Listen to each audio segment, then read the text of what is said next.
Hi အားလုံးပဲမင်္ဂလာပါဆိုကျွန်တော်ဒီရော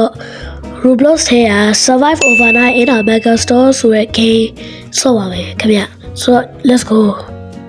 အခုတော့ကျွန်တော်ဒီက Mega Store ရဲ့ဝင်နေရပေါ့ Mega Store ကတော်တော်ကြီးရယ်နော်ပြန်ရကြည့်လိုက်ရတယ် share ကြီးပဲအခုတော့ကျွန်တော်နေမကုန်ခင်ဟိုဟာ Hardest Spot မြန်သွားရှာရမယ်တော့ go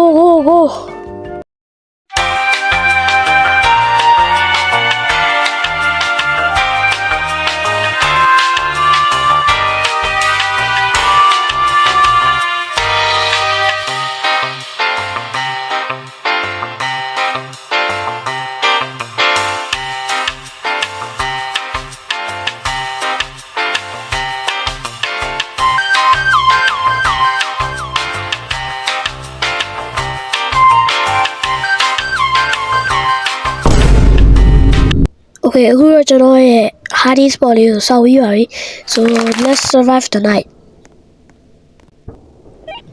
oh my god bro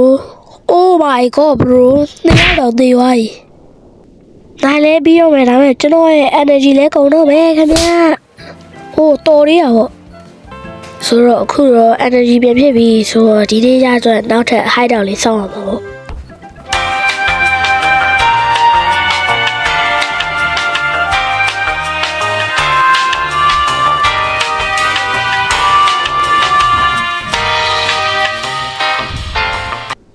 ခုတော့ညဖြစ်သွားပါပြီလို့ပါ survive ဖြစ်ပါ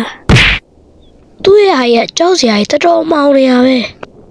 ဟေးအောင်ရေးခြေတန်းကြီးကြားရတော့လို့ bro ကြားလာလို့တော်ဆိုးနေရပဲ okay ညပြီးတော့မယ်တော်သေးတာပေါ့အေးပြီးပြီအေးပါကွာနိုင်ရတယ်တော်ဆိုးနေရပဲဆိုဒီဗီဒီယိုလေးကတော့ဒီလောက်ပါပဲဒီလိုဗီဒီယိုတွေကြိုက်ပြီးတော့ဆက်လို့ချင်း like and subscribe ပေးပါခင်ဗျကျေးဇူးအများကြီးတင်ပါတယ်